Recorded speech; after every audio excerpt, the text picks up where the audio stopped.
What's up, man? It's your boy Smaqs. You tuned into the Cage No More podcast. We're talking everything addiction, everything recovery, and everything incarceration. This episode is meant to give you the necessary steps needed to pull yourself out of the trenches, whether you're struggling with incarceration or addiction. So make sure y'all tap in and take in these gems. So this podcast is actually brought to you by the Renaissance Ranch. It's a leading men's wellness treatment center in the state of Utah.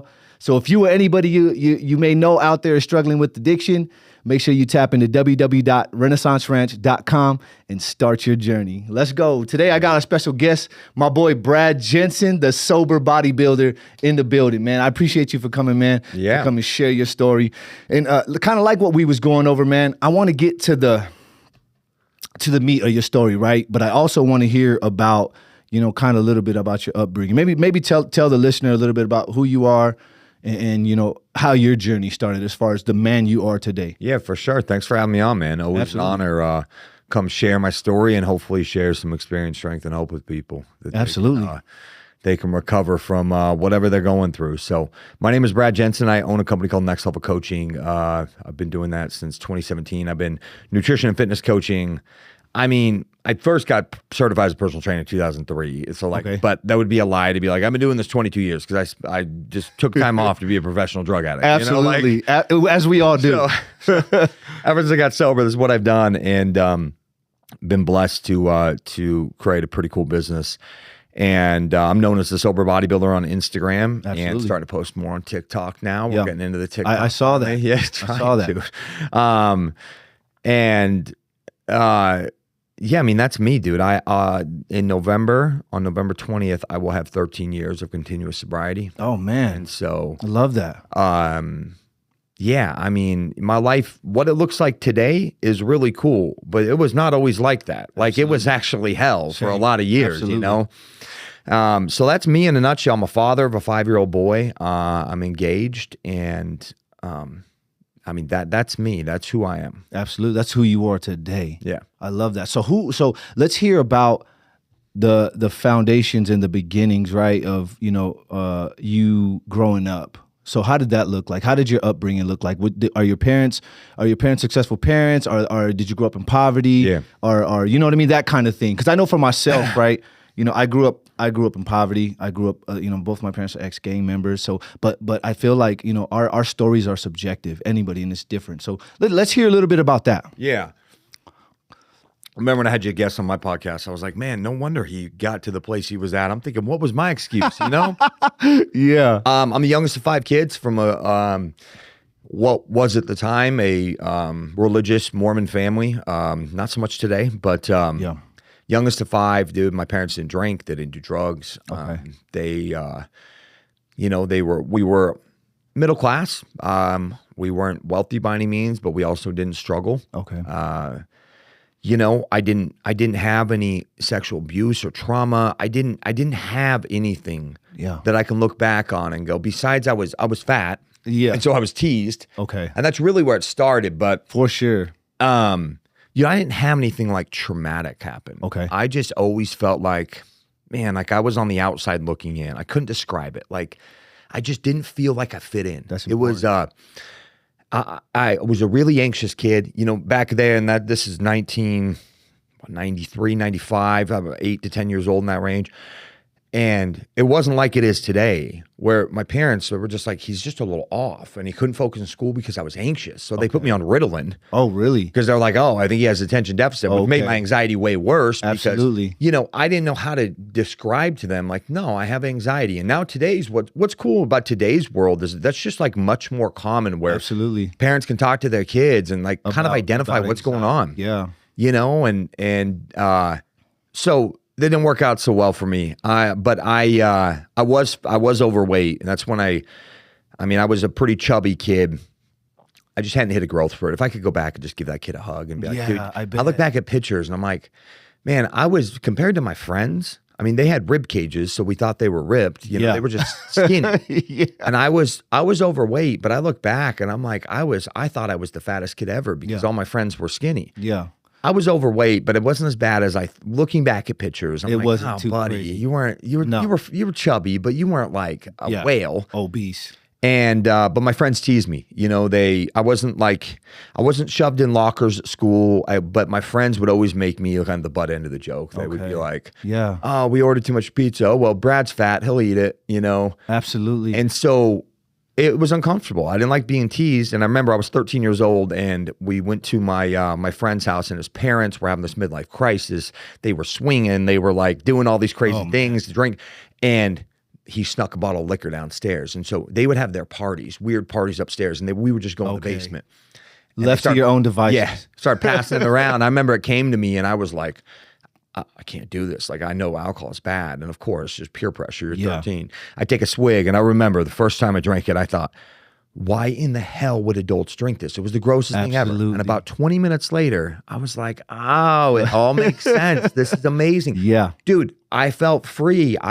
Instead of them laughing at me, they were laughing with me. I started impersonating, like, remember like Chris Farley, Van Down by the River skit, like Tommy Boy, like all those. Yeah, bro. So I started getting this persona of this, and they were like laughing. They were like, oh, you're funny, instead of laughing at me. And so right there, I knew, like, okay, be someone different and drink alcohol will help me. And so that continued for a little bit. But actually, I got into health and fitness when I was, of course, my parents didn't know any of this. Okay. So when you say didn't know any of this, didn't know of the drinking, or didn't know the of drinking. Fitness? Okay. Yeah, the drinking. And so when I was about 14, and I'll kind of fast forward here, but no, you're good. About 14, maybe almost, probably late 14. I was in a Barnes and Noble. That's back when people went to bookstores. Yeah. And I found this Muscle and Fitness, and I looked, and it was a big black jacked guy on the cover, like. And I was like, I want to look like him. Do you remember who it was? Ronnie Coleman. Ronnie Coleman, bro. Freak of nature, dog. And I was just mesmerized. And I'm like, I want to look like this guy minus the skin color. I can't change that. But and that's going to be an issue. I went through the magazine. I found this a sample diet, dude. And looking back, it was probably for like a bikini competitor. Dude, I ripped it out. After we got in the car, I told my mom, we need to go to the grocery store. I need to buy this stuff. Wow. And she was like, we need to go back and buy the magazine. I'm like, Mom, don't worry about it. Let's go. Yeah. So, dude, I started just implementing what these magazines told me. You kind of blindly following it. I remember my breakfast was like 4 egg whites, a little bit of oatmeal, and a half a grapefruit. I remember that like vividly. Wow. And, dude, I got so regimented. I was carrying tuna fish and brown rice cold with salsa through the halls by the time I was a sophomore. Wow. Dude, I went from chubby to pretty lean, and then I got teased for being a little too skinny because I had a growth spurt. And I'm just thinking, I can't win with these SOBs. Absolutely, bro. And so when I told my mom, I want to start going to the gym. But I had lost a bunch of weight, and she said, when you get your license, you can start going. So I got my license, and it was game over, dude. Done. I fell in love. It was the first thing I'd been passionate about my whole entire life. My body completely transformed from my sophomore to junior year. I mean, the hottest girl in school, who ended up being my high school sweetheart, who had no idea I existed my sophomore year, was like into me. Yeah. And I was like, I've arrived. Like, this is awesome. But during that time too, Smaqs, what I found out was I talked to these guys at the gym, and they were like, hey, buddy, listen, dude, if you keep drinking, like, you're not going to build muscle. Like, real bodybuilders don't drink. Yeah. And I was like, oh, for real? And they're like, yeah. So I just stopped. I was like, told my buddies, no, I'm not going to drink. And so I just didn't. I just stopped. They would party and I wouldn't. I would designate, drive them around, and I was so into bodybuilding. Determined, bro. Swigging around my muscle milk, while they're drinking. Like, and I didn't care. Like, we'd go to parties and people would be like, who's that jacked kid? And that was like my persona. Yeah, you painted that picture for yourself. And so what happened was, and it was my junior year of high school, we pulled up to a house party. My buddy looked at me and said, hey, dude, I got these pain pills. If you want to get messed up, but you won't have a hangover. Yeah. He was like, all the bodybuilders do it, which is so as an option as opposed to drinking. Yeah. And he was like, everyone makes fun of you that you're the guy that always has a protein shake in his hand. I'm like, I don't care. But I was like, this is how naive I was. I was like, well, I'm not in any pain. He was like, no, dude, they'll mess you up, but you don't have a hangover. They're not bad for your muscles.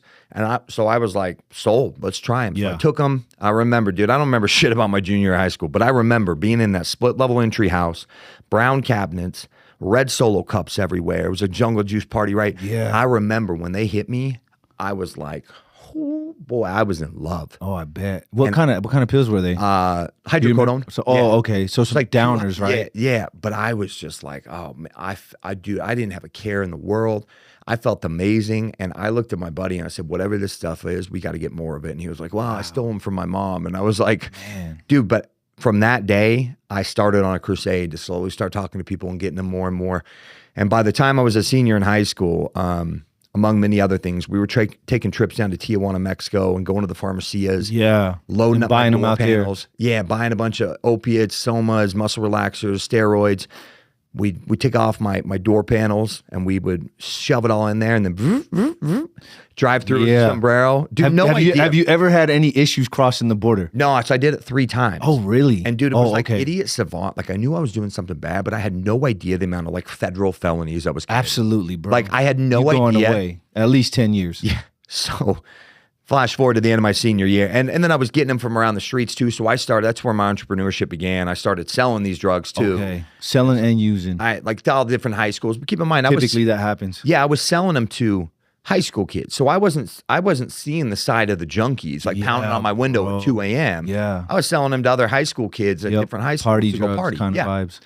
And by the end of my senior year, a guy from a different high school who I knew, who I told him about kind of what I was doing, he went down, he got busted. It was all over the news. He was stuck in a Mexican prison. Oof. And I was like, I'm done. I'm about to graduate high school. Yeah. I can't do this anymore.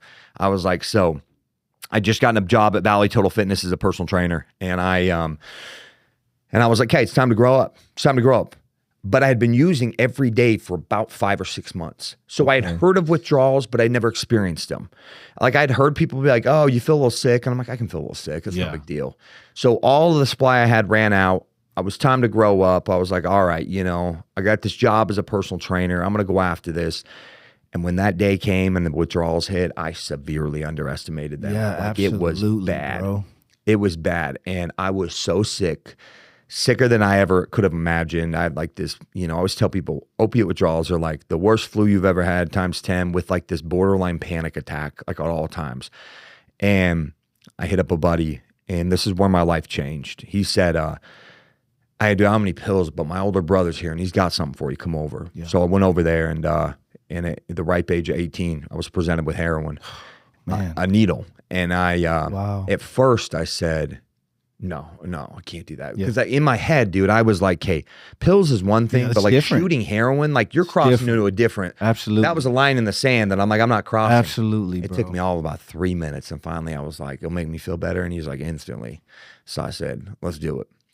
So I shot up heroin for the first time. And the kid's older brother, who sadly passed away a few years after that, looked at me and he patted me on the back and he said, sorry, kid, your life's never going to be the same. And I was like, no, I mean, my life, I'm not going to keep doing these. Like, why would I just need to figure out a solution. Absolutely, because this is, bro, man, I went on another run of, about 6 months of using heroin every day. I wasn't living with my parents, but they could tell something was up, and eventually got fired from that job as a personal trainer because I couldn't show up unless I had them. And finally, I called them and asked them for some help and went to my first treatment center in 2005. Okay. And I went to that treatment center full-blown convinced that I had a problem with cocaine and heroin because I was using cocaine too. Yeah. And I said, I got to stop this. But I was 20 years old and I would hear them talk about like, alcohol. And I was like, oh, I'm not an alcohol. I can drink alcohol. Like, I'm not even legal age to drink. I was very convinced I should probably not do heroin and cocaine, but I was like, I'm not going to stop, doing some other party drugs and there's a lot of kids and people like that in rehab as well. Yeah. So I was convinced. I was like, I'm an addict, but not that kind of addict. Yeah, I'm like, I'll just stay away from the hard stuff. So I got out of treatment center and I spent 45 days there. The day I got out with my rehab girlfriend, which by the way, co-ed rehabs are just a horrible idea. Horrible. We've back at the ranch, we've had numerous conversations about it. And as a man, you're not really able to fully dive into yourself when there's females around. You know what I mean? Because the ego comes up to the forefront, I feel like a lot. And it's a different person than the person they are when they're not around women. So it's hard. I feel like personally it's kind of hard to really figure out your addiction while you want this head is working and the other one's working overtime too, you know? 100%, man. And so I met that girl in there, and you know, like, and we graduated around the same time. Okay. And I went Ran to off her in the house. sunset. Yep. And got drunk the first night out, and nothing bad happened. And I was like, cool. So then I drank another time. It was fun. Nothing bad happened. I was like, okay, so I'll just drink every few days or maybe once a weekend. This isn't bad. Yeah.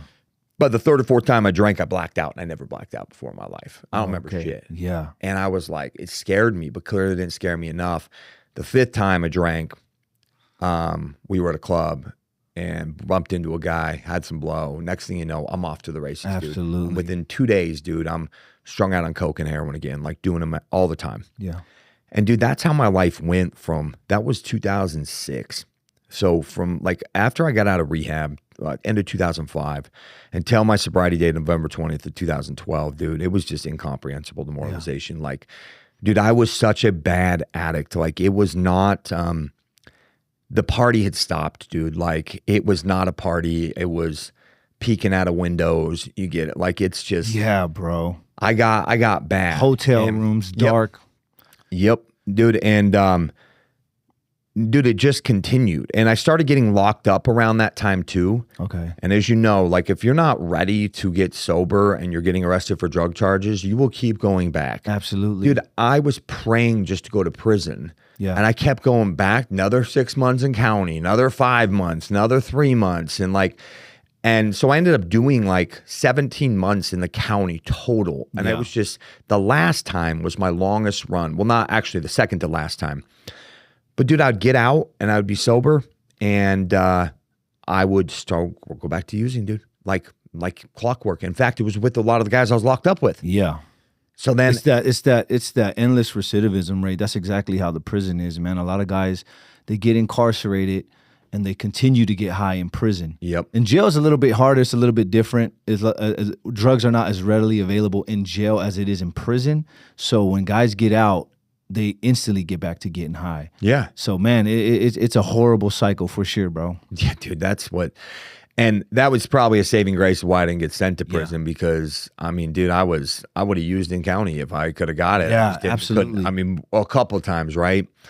And so, dude, in and out of rehab, in and out of jail. In 2009, I went to a treatment center called the Renaissance Ranch. Renaissance Ranch. And that was Renaissance Ranch screwed up my life, and here's how. Yeah, let's hear it. For the first time, I got a real taste of sobriety. Okay. I had been to that inpatient in 2005. I went to Cirque Lodge like a year later.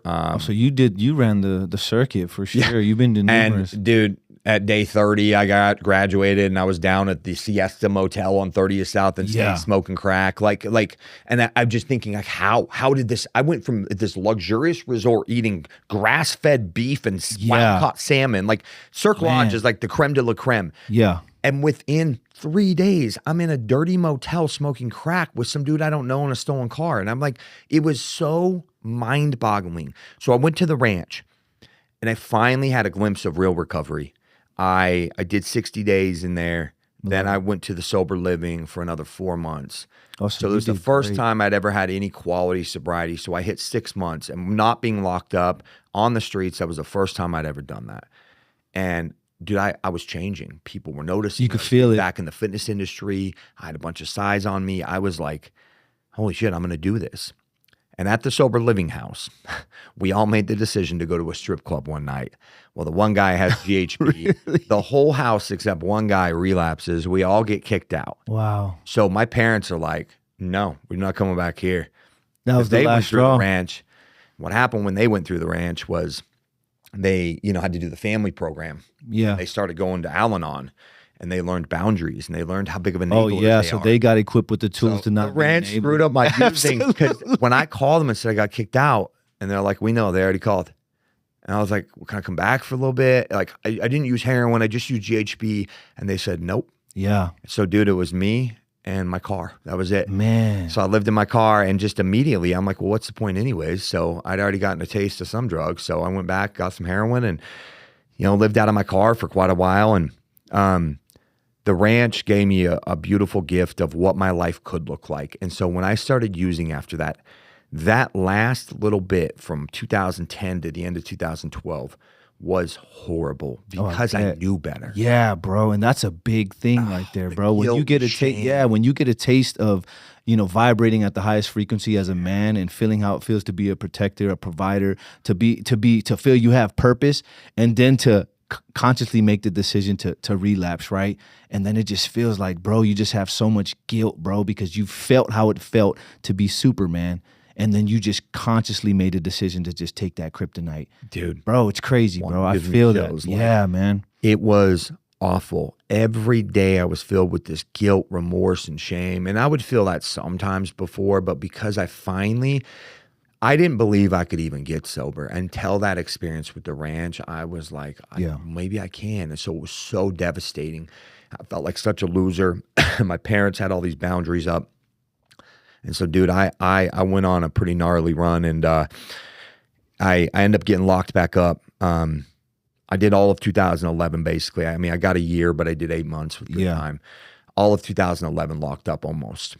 And in that time too, I was like, this is it. Okay. I was trying to, really trying to be like, all right, I know you're in jail, so you're not like on the streets being sober, but like, I'm going to do this because I remember I can do it because the ranch showed me I can do this. And man, I got out in January 2012 and I was out for 3 days. And how I know exactly what day it was is it was January 27th because my birthday is January 31st. And for the first time in years, my parents were so excited to have a birthday party for me. Man. They were like, oh, all the family's coming. They were so excited. They could see a change in me. And I got out, man, and I didn't go to a recovery meeting like they told me to. I didn't link up with any good people. I hit up some of the old homies. Yeah. Not like the super bad drug addicts, but just the kind of. And like one dude who kind of dibbler and dabblers. Yeah, and I was like, and they were like, I'm so pumped you're out. And dude, the itch came back, and I can't describe it unless someone's an addict. Like it came back, and my palms started sweating, dude, and I got that snot in my stomach, and I was like, don't do it. And I'm like, I'm gonna call this old dealer. And there's no way he has the same number. It's been 8 months. Crackheads change their number all the time. Yeah. And if he doesn't answer, that's my sign. And he answered. And I remember he was like, bro, yeah, come down to the spot. And I hopped in my car and I started driving. And that whole time, that pit in my stomach, I felt like I was gonna vomit, dude. And I just had tears rolling down my face. I bet. And for once in my life, they say insanity is doing the same thing and over and over, expecting a different result. I experienced a different part of insanity in that moment. It was doing the same thing over and over, damn well knowing how bad the result would be and doing it anyways. Man. And that was the first time I felt like completely powerless. I was like, this is the shit they're talking about. Like, why?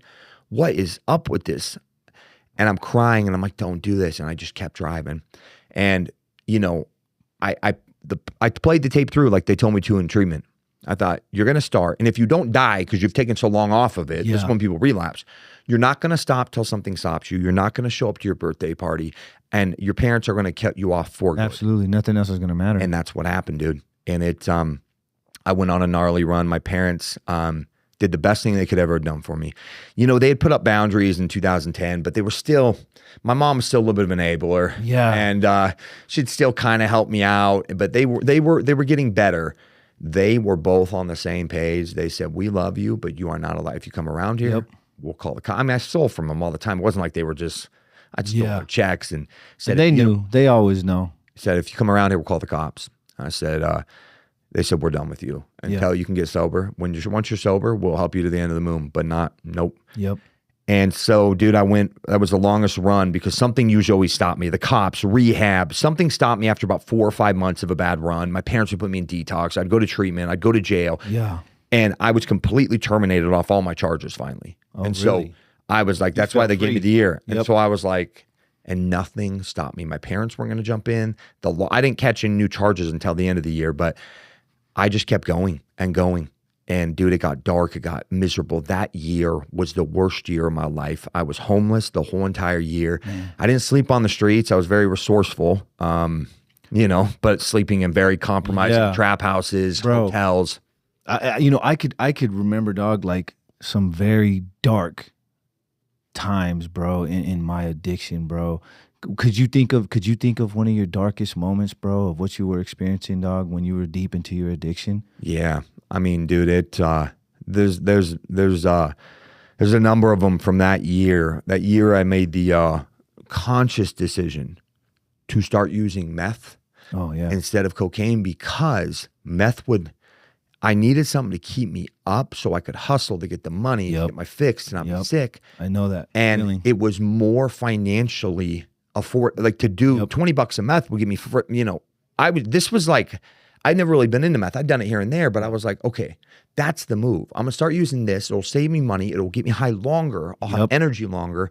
That's not what happened. I went completely insane. Absolutely. I went insane and I wasn't sleeping and I couldn't, dude, still to this day, I look back and I don't know what was real or false, but there was a moment towards the end of my using where I'm with these guys and they say, and I'm in the back seat and I don't know them very well. If I said their names, you'd probably know them from prison. They were in and out of prison all the time. It was two brothers, and they were crazy, and they were strung out, crazy white boys. And they said, we got to stop at this house. So I was like, all right, I'm just in the back seat, just trying to get a ride back to my spot. Yeah. And all of a sudden, this girl comes out, hog tied up, throw her in the trunk. Another day in my that eyes life. are bright. And the guy in the passenger seat, I didn't know. And he was like, this dude's a cop in the back seat. Let's kill him. And it was just the craziest thing. And for the next 2 hours, I ended up at this trap house watching this girl, like, it makes me sick, getting tortured over like a $300 drug debt. Yep. And the things they were doing to her, I had to go to therapy, but when I got sober, it like traumatized me. And I kept looking at her and she'd make eye contact with me. And I was like, I can't help you. These guys will kill me. They're crazy. Absolutely, bro. And so finally I was like, please, just let me leave, dude. I'm not going to say a word. I'm not going to, just let me leave. And they were like, finally the guy lets me leave. And I ran from that house in West Valley and I just ran and ran and finally got far enough away and called somebody to come pick me up. And dude, I didn't say a word about it ever again until I got sober. I was terrified. And it was the presence of evil. There was a darkness in that room. Satan was sitting in that room laughing. Yeah. It was I couldn't breathe, dude. I was like, this is, I'm mixed up. Pure with some evil. Evil people. Pure evil. Evil. Like the things and oh my gosh, it was horrible. I felt so bad for this woman. And so that was like 5 days before I got sober. Yeah. And for the first time in my life, years, not my life, I got on my knees in this hotel room and I said, God, I don't know if you know who I am. But I'm just crying. I said, I'm terrified. If the drugs don't kill me, the people I'm running around with will. Mm-hmm. I mean, they called me Pretty Boy on the streets. That was not a cool street name. Like, I still like got ready and shit. They called me that, and I'm like, ain't no street cred there. Yeah. Like, and dude, I was kind of like, I didn't fit in. Like, you grew up, your parents were gang members, and like, I'm hanging out with these people who they were destined for this life. Absolutely, their parents have been doing it. Their whole lineage has been doing it. I mean, violent people, and I'm like, you don't fit in here, bro. And thank God, like, I was charismatic enough that people liked me enough, and nothing horrible happened to me. I mean, I got beat up a couple times, but like nothing horrible. Yeah.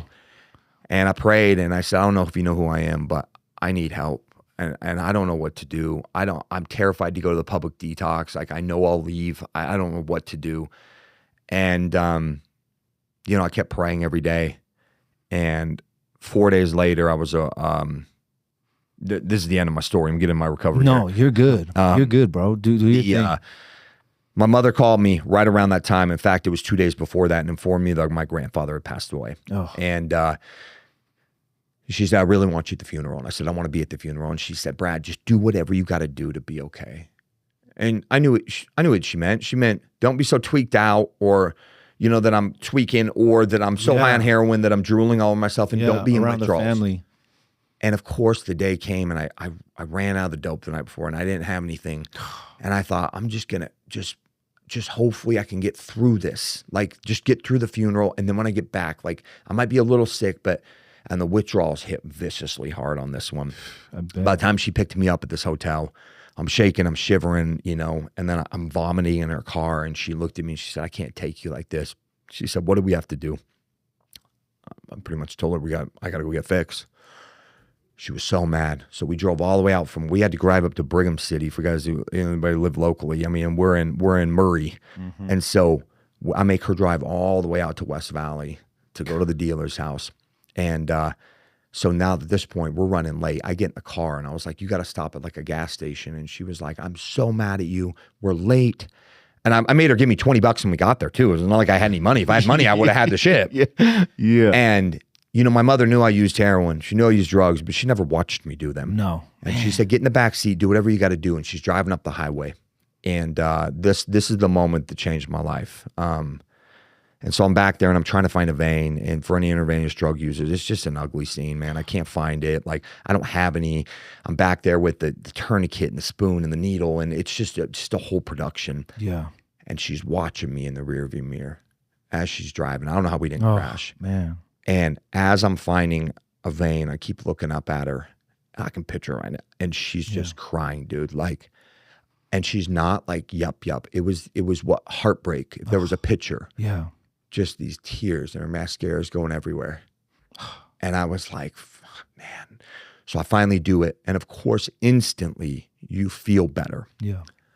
I felt better. And I looked up at her and I said, I'm sorry. And she didn't say a word. We drove in silence another 45 minutes. Man. And I sat in that back seat and I thought, you got two choices, Brad. Because I actually was, the only time I was like suicidal was when I was withdrawing because I was so sick. Yeah. But like, I actually wasn't truly suicidal. Like, I didn't want to die. No. And I thought, you have two choices. You can get and stay sober, or you can unalive yourself. There was no, going on another day like this was not an option. Yeah. I was beat down. I was broken. I was 30 pounds underweight from where I am now. Jet black hair. Like, I was skinny, strung out. And the second option seemed more appealing because the first didn't, you know, I didn't think I could. When you have 30 attempts, and I translate this to my fitness clients, like, I get it. You've tried 30 times to lose weight. Why would the 31st work? Yeah. I get it. But I said, I've been there. I tried probably 30 times to get sober and I couldn't do it. So why would the 31st work? Yeah. But I had this 1% belief because I was in so much pain. It's called the gift of desperation. I was so desperate that I was like, I don't know if I can do this, but I believe 51% more that I can than I can't. Like 1%. Absolutely. And I was like, I have to do this. And I was like, but how do I get the withdrawals? My parents won't put me in more of a cozy detox. I called them and they were like, nope, we're not spending any more money. They just said, we love you. Go detox at the public detox. And I was like, I don't think I'll stay. That night, I get home from the funeral. I pray again. For over 20 years, Renaissance Ranch has been on the front lines, battling the darkness and disease of addiction. It has been our mission and passion to help men reclaim themselves and remember who they truly are.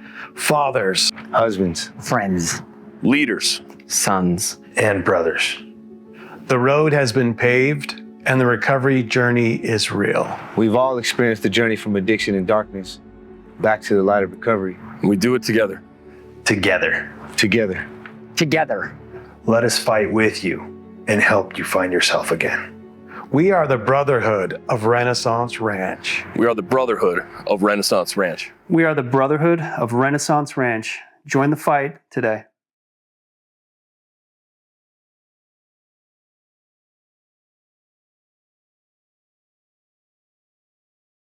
This guy named, Gumby or something, the names, comes to pick me up to go get some dope. And he asked me to drive because he said he was too messed up. I said, okay. So I'm getting on the freeway.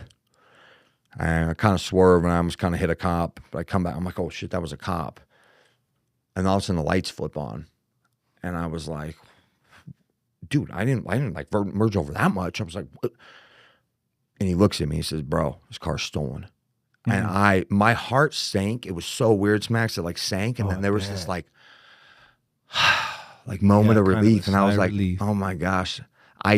God knew that I wouldn't drive myself to that. I kept thinking every day, go down to the what's it called? The public detox. The VOA. Yeah. And just do it. But I tried that numerous times and I'd leave after 2 days. I'd be too sick. I needed something to get me away from it.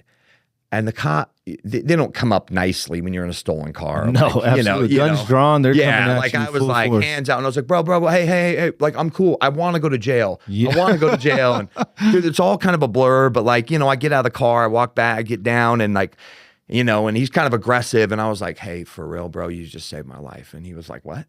He's like, just get in the car. Yeah. He's like, you know, what do you guys got in here? I'm like, nothing, bro. We were going to get dope. Trust me, there's nothing unless he has shit on him. Like, Yeah. So we both go to jail, and the cop the whole time was talking to me, and he was actually really cool. He was like, you seem pretty excited to go to jail. That's usually just homeless people. I go, I am homeless. And he was like, we had a pretty cool chat, and I said, dude, I'm done. And I've just been praying. And he actually ended up having a really cool chat with me for about 10 minutes before he actually booked me in. And he said, hey, dude, you can do this. I can tell. Like, you got a good family, dude. He's like, so if I was a saving grace angel for you, he's like, you're gonna have to do some time, especially like, so I was like, I don't know, maybe they finally send me to prison after all this. 30 days later, dude, I get asked to roll up. The charges were dropped. He stole it from his mother. His mother didn't want to press charges. Oh, okay. And dude, for whatever reason, I look back and I didn't even understand what was happening, and I didn't want to ask a single question because I'm like, wouldn't the state just still prosecute it? And I was like, go home? And he was like, yeah, you're being released. I'm like, to who? And he was like, you're done. Yep. I was like, wait, what? So it's just enough time that I kicked the withdrawals. It was the worst withdrawal of my life. I laid on that cement floor, dude, and I'd said words like I'm gonna kill myself. So of course they put me upstairs in the padded room all by myself. That was not the move. Yep. And I was like, I'm just kidding. I just wanted to get some meds. Like, but dude, I just laid on that, and I laid in my own vomit. And I remember just saying, this is the last time you have to do this if you want to. This is the last time. Like, you don't have to do this again. Get through this. Like, and it was horrendous, and it was awful. And I got out, dude. Called my mom. She came and she first said, oh shit, why are you out? Yeah. She came and picked me up, dropped me off at a meeting, a recovery meeting, and said, good luck. We love you. Call me. You know, you can stay in touch, but we can't probably come around until you got like 6 months. And that's where my journey began, dude. Some guy asked me for a ride home, and he said, where do you live? And I said, oh, that's everyone scattered out but me. Yeah. Snowing, December 23rd. Snow coming down. Yep. And I'm looking at the ground. He was like, and he says, where do you live? And I said, I don't have a house. And he says, shit. I got to let me stay on his couch for like a week. Wow. He made me go get a job waiting tables right away. And I earned just enough cash that I got a room to rent with another guy in recovery in a basement. I didn't have anything but a mattress on the floor. Nothing, dude. I had nothing to my name, and he let me borrow a mattress, and I put it on the floor. Starting from scratch. And I made that damn bed every single morning on the floor because I went to a recovery meeting, and I know this guy was like, hey, you can just start with making your bed. I'm like, I can do that shit. Absolutely, dog. And Love dude, that. I just did everything that I had finally been told to do in recovery, dude. And I humbled myself, dude. I took the bus in the middle of winter. I was slipping on ice, falling on my back Love one time. that, bro. And it was so good for me, dude. I finally changed the one thing I needed to, which was everything, dude. Yep. Got a new number, and all I did was link up with people that were in recovery. Love that. And dude, slowly but surely my life started to get better. And there was one time when I was 90 days sober that the cravings, I was waiting tables still, and I was getting back in the fitness industry, but I'd wait tables on the weekends. And I heard one of the busters had Coke, and I started freaking out. Oh. And I wanted to do it, dude, in the cravings, and I'm calling my AA sponsor, and he was like, dude, can you just ask your shift lead if you can leave? And so they knew I was in recovery. I was really honest with them. Man, that's good. I was like, hey, and I didn't roll the buster under the table, but I was like, hey, dude, I'm really got to go. Like, I'm having some really bad cravings, dude. There's like, and he was like, well, why don't you just finish your shift? And I was like, what did you want to stay? There's stuff here, dude. I can't explain it. He's like, where? And I'm like, I just cannot please go. Yeah. And he was like, okay, go. So I called my sponsor, and I went home, and I called people every hour when I was just like trying to leave my house, and they picked up at like 1 a.m. It was crazy. Wow. And I fell asleep finally at 9 a.m. Woke up the next morning, and I don't think I'd ever experienced true gratitude until that morning. I woke up and I was so damn grateful, dude, just crying, just tears of joy that I didn't use. I'd never wanted to use half that bad and not use. Yeah, dog. And dude, it built the character. I was like, I can do this. Yep. Holy shit, I didn't use. This is crazy. And dude, from that point until today, obviously there's a lot that's happened in between there. Yeah. But my life slowly but surely turned into something I would have never dreamed, dude. Yeah. Beyond my wildest dreams. Let's get into that. What are you doing now? What are you doing now? Yeah, dude. So, I got into the fitness industry. I got a job with a guy who I'd worked for in 2008 before I went to the ranch, and I lost that job because I couldn't stay sober, and they do nutrition coaching there. And he gave me a shot, and unfortunately, that guy passed away as well because he was a closet addict, and now I know why he had a soft spot to help me out. Okay. Dude, flash forward, like a year later working that place, me and his wife and his AA sponsor are having an intervention on him. And I was like, it all made sense because I was like, sorry, I screwed you over in the past. I screwed him over bad, dude. Like, and I was like, I just got out of jail.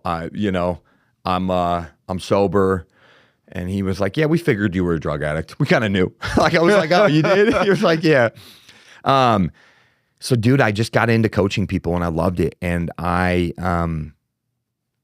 just developed a really, really good routine, dude. I still have a pretty structured morning routine where I try to tap in spiritually, mentally, physically, emotionally, do a little bit in all areas.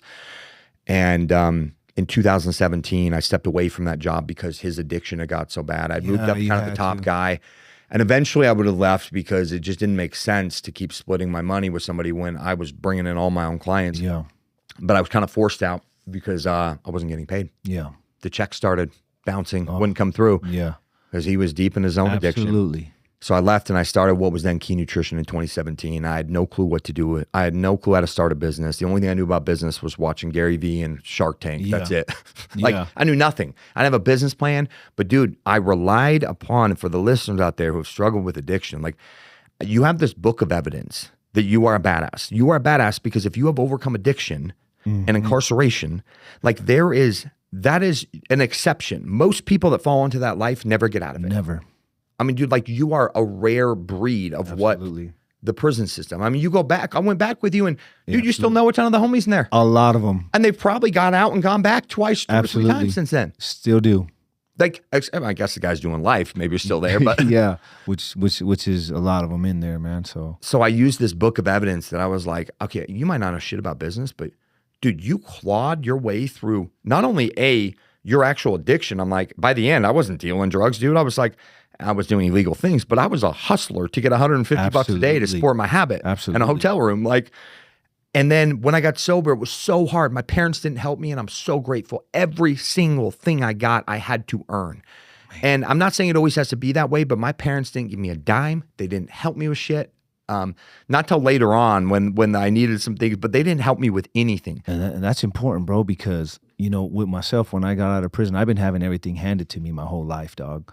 Either it was my wife, either it was my mom, you know what I mean? Even though we came from nothing, they gave me whatever they had, you know what I mean? So when I got out of prison and I was forced, those resources were still offered to me, I knew I needed to do something different.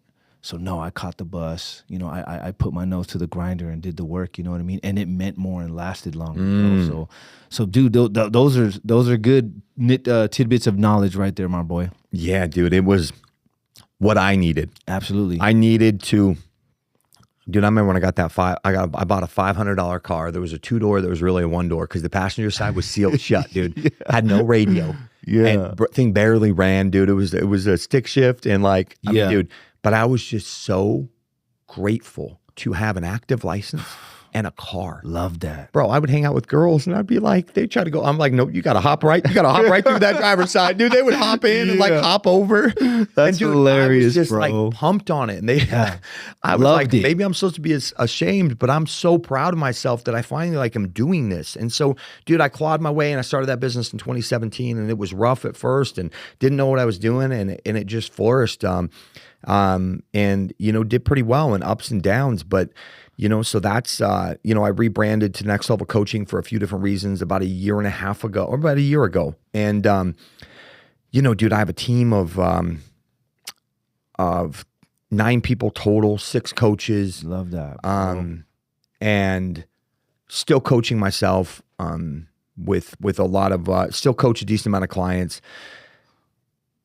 I just never thought I would be here, dude. Yeah. Like, and honestly, sometimes I forget, and that's why I love opportunities like this to come share my story because, man, the problems I have today are luxury problems, and I'm like, you know, we're doing well financially, but I should be doing even better. Look at so-and-so, and how do I get you know, and get really ungrateful, and I start complaining about the smallest problems, and that's why I'm so grateful. If you're listening to this and you've gone through some shit, like the gift of perspective is so real. I'm like, yeah, and also, dude, take you back to that $500 car moment, like, and now, like, I'm like, I don't like this car. I'm sick of it, and it's a nice car, and I'm like, was it Audi, bro? Yeah. I'm just like, And honestly, man, I'm so grateful that I have this experience to pull off of, dude. In my recovery, dude, I've had lots of ups and downs, and I've had moments of almost relapsing after my divorce in 2021 in a Mexican pharmacy, dude. Yeah. I even bought this stuff. Who's now my fiance, but I just started dating her, was like, I don't think you should have those Xanax bars. And I was like, oh, they're not for me. And she was like, you're acting weird, dude. We get in a huge fight. It was like, I could feel the demon, dude. Oh. And I was so spiritually unfit. And dude, I was planning on going in that bathroom and crushing up 2 of them and snorting them. Yep. And all of a sudden, dude, just started crying. And I was like, you're right, they're for me. Let's flush them. And it was like, I got back and I was scared. Like it's not been perfect. No. For me, and but the only thing I've done right is not go back to that shit. But I've been close a couple times, and my divorce was tough. We just had our kid, and honestly, it was just not the right fit, and that was really challenging. My kid was only 6 months, and I was like, this is inevitable.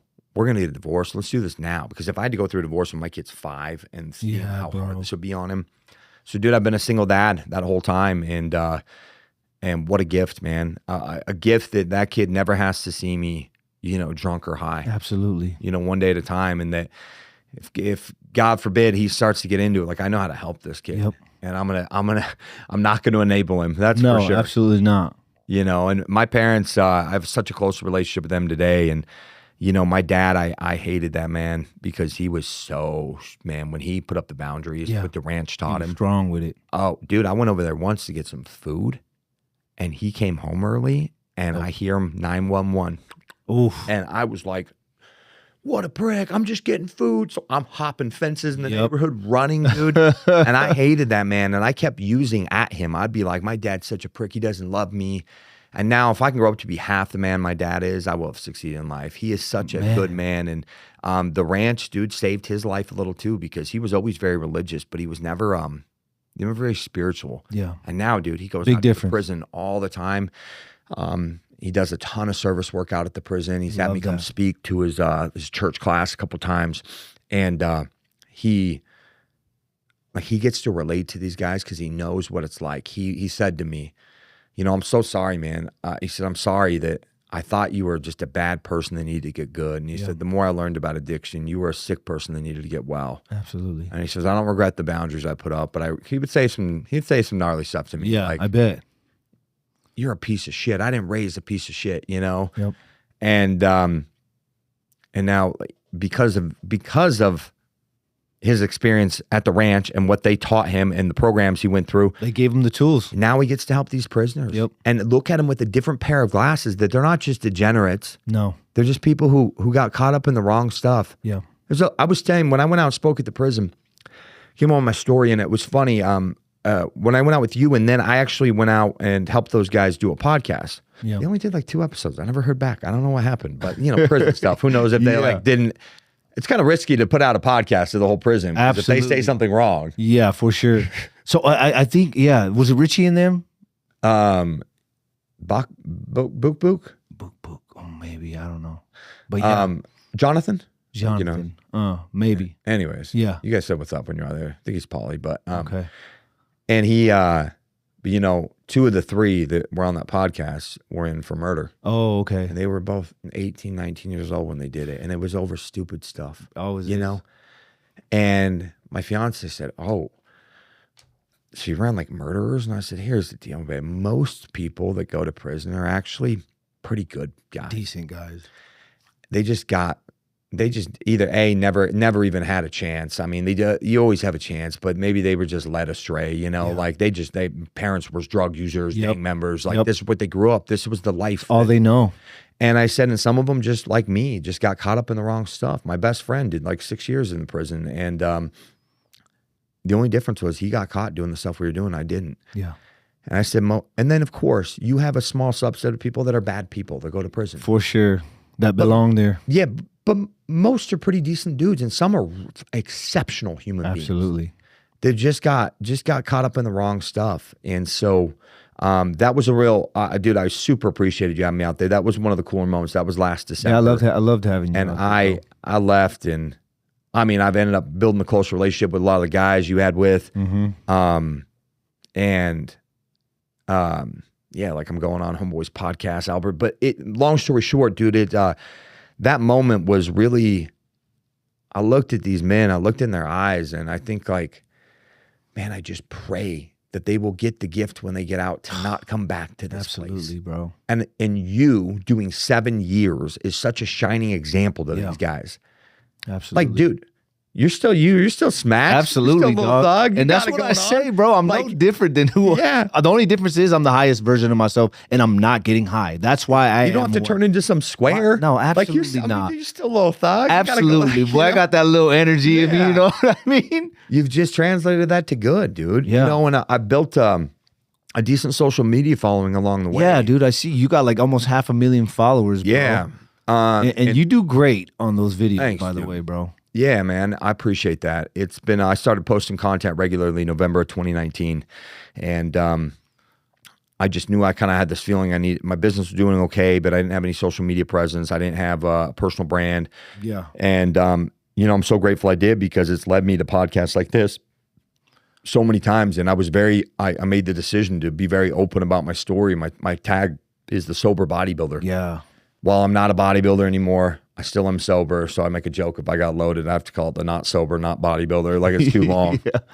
I was competing at the time when I made the tag, and I just made the decision I'm going to be really open about this and just share my stuff. And I mean, shocker, I've gotten very little negative feedback. I mean, a couple people, but those are, Well, I laugh at them now. How important is it for you to share that story?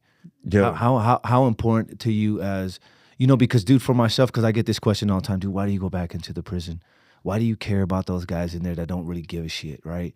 And I'm always like, bro, this is like, I feel like I was built for this. Like, if it's not me, who's been incarcerated for 7 years in there in the prison, suffered from addiction, obviously suffered from being incarcerated in and out, who else is going to be able to tell them how you don't continue to be incarcerated or addicted, right?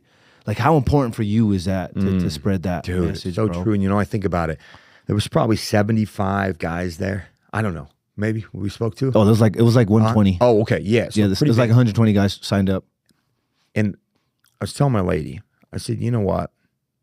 Probably a lot of these people in one ear and out the other. But I said, even let's take a low number. Let's say 3 or 4 of those 120. Yeah. They hear, and the message you decide to share, or we collectively as a group shared, changes the trajectory of their life. A lot of those guys are fathers or the brothers or the sisters.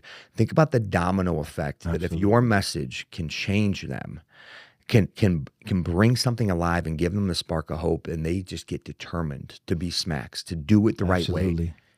How many people, like the domino effect of how many lives are benefited. Yep. So I said, even if it's 3%, that's worth it. Yeah, because it's not just them. those 3 people. It's 20, 30 people spread deep with each and one of those people. Bro.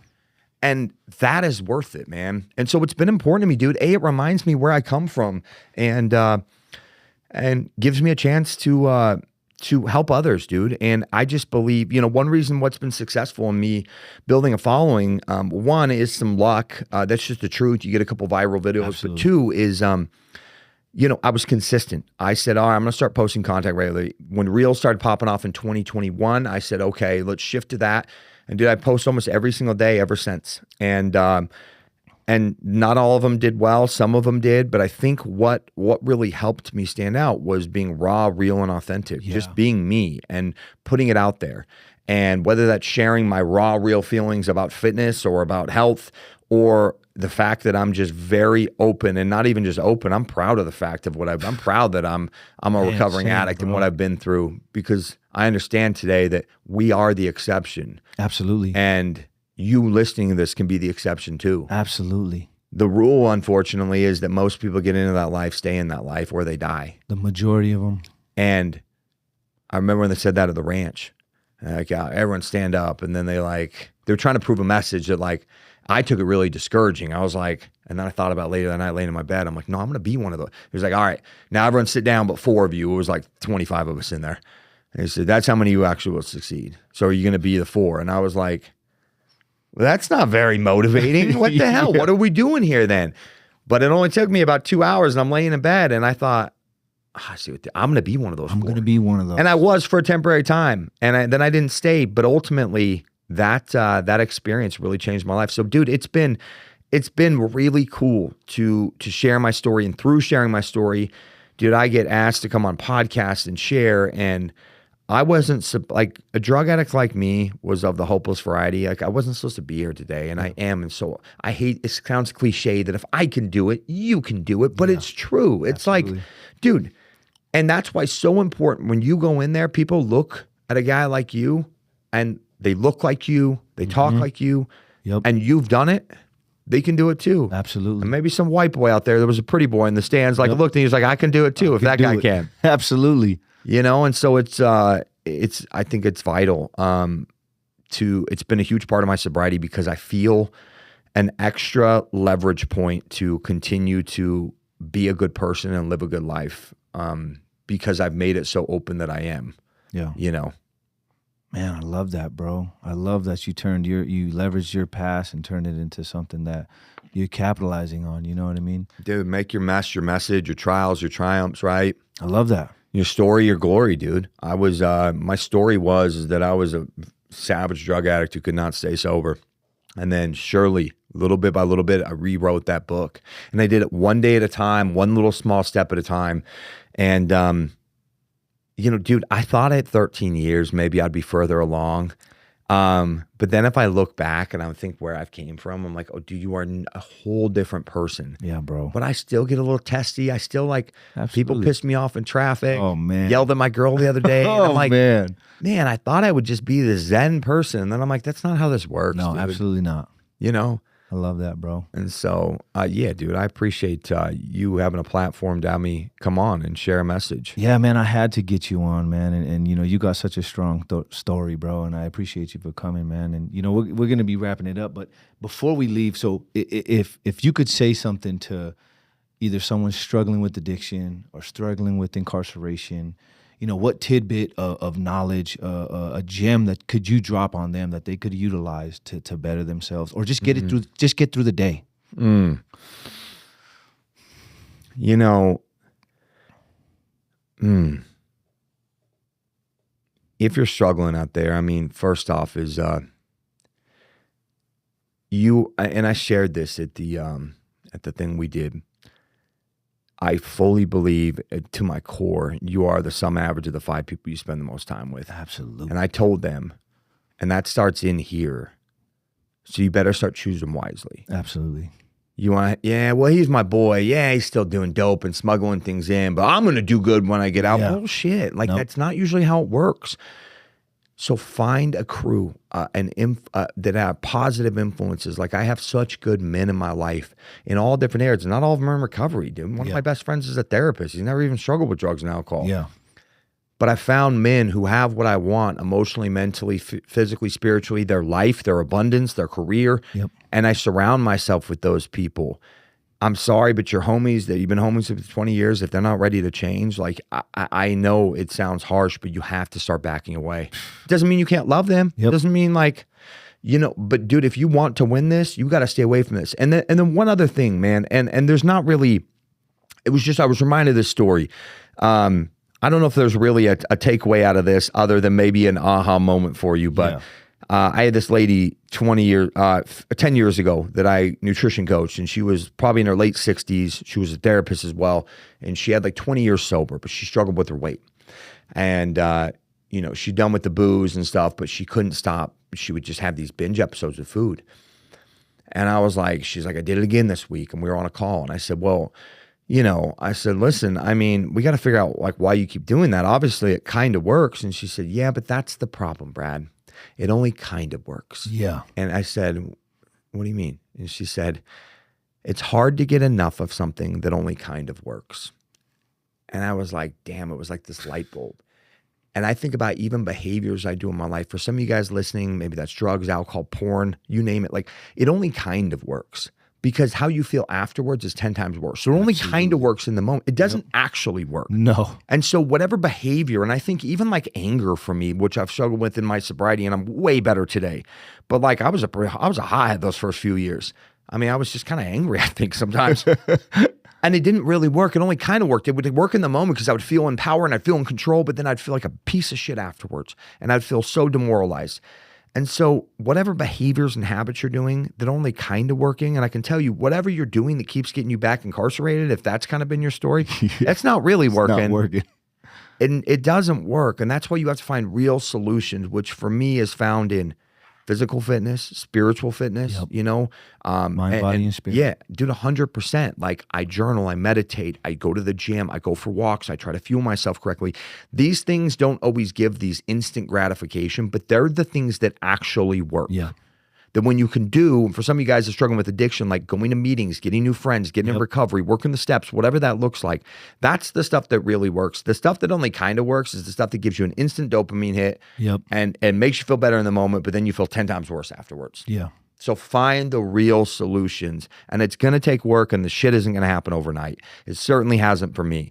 But all of a sudden I blink, and I'm sure you feel the same way. I look back, and I'm like, man, that was 13 years ago. Absolutely, bro. Like telling that story about that car, I remember it, and I was like, it took you back. Gosh, like where I was, and it gives me a lot of gratitude. So yeah, man, it's been an awesome episode. I appreciate me I on. love that, bro. I love that so much. So for the followers who may want to follow you, maybe plug your socials, or where could people find you and see what you're doing? Maybe even your business too. Just shoot whatever you. It's at the Sober Bodybuilder, both on Instagram and TikTok. I'm more active on Instagram, but I'm starting to gravitate a little more towards TikTok as well. Yeah. Our business has become nextlevel.com. We do high level fitness, nutrition coaching, as well as I run a personal development program called the Next Level Experience, which is really like a deep dive into all of the things that I basically built this life. And so it's a 4-month kind of program that we go through in a small group, but that's where you can find me. And I have a podcast called the Next Level Health and Fitness Podcast. Absolutely, bro, man. Smaqs has been on there too. Absolutely. It was a great episode, man. Well, you guys hear it from my boy, Brad. Just a little closing thought, you know, like my man was saying, bro, you cannot become the higher version of yourself entertaining relationships that don't serve the purpose of growth. So make sure that you, like you said, you're the sum of the people that you surround yourself with. So make sure you guys are surrounding yourself with the people that you want to be like, the people you want to strive to be, and become better. Appreciate y'all for tuning in. Until next time, let's run it up, y'all. Thank you. Appreciate you, my bro. Ugh, that was my dog, bro. That's good stuff. Thank you. Heater, dog. You went in on it, for sure.